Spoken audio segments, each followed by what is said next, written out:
আমাদের দেশের সিদ্ধান্ত আমাদের নিজেদেরই নিতে হবে এবং সেটা আমাদের সমন্বিত সবসময়ই আমাদের বাংলাদেশের যে সিদ্ধান্তগুলো এবং সেগুলো আমরা আগেও নিজেরাই নিয়েছি, এখন আমরা নিজেরাই নেব এবং এই দেশের মানুষই নিয়েছে। সুতরাং আমি মনে করি যে বাইরের সিদ্ধান্তের কোনো প্রয়োজন নেই।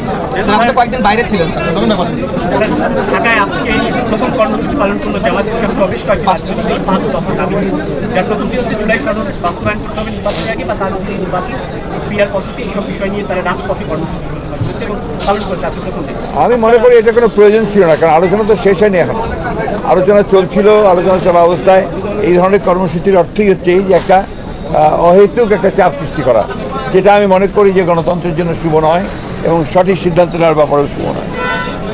আমাদের সেক্রেটারি বলছেন যে আলোচনা টেবিল সমাধান হচ্ছে না এবং সেই সাথে তিনি বলছেন যে আপনার যেহেতু হচ্ছে না তাই তারা আসলে এইভাবে রাজপথে আসলে সমাধান হয়ে যাবে? আমার পাল্টা প্রশ্ন যে রাজপথে আসলে কি সমাধান হয়ে যাবে? আমরা এখন পর্যন্ত সবচেয়ে বড় রাজনৈতিক দল, এবার কোনো সন্দেহ নেই।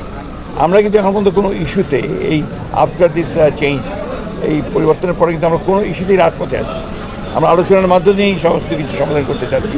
আমার বিশ্বাস এটা আলোচনার মাধ্যমে শেষ হবে। সেই দাবিগুলো করা হচ্ছে পিআরের মাধ্যমে নির্বাচন,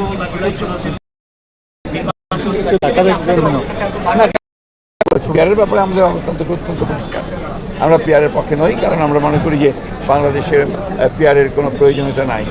আপনার অন্য কোন কি বললেন? জুলাই সনদের তো চলছে, জুলাই সনদের আলোচনা চলছে, অনেকগুলো বিষয়ে আমরা একমত হয়েছি। সেই বিষয়গুলো নিয়ে সামনে আসতে যায়।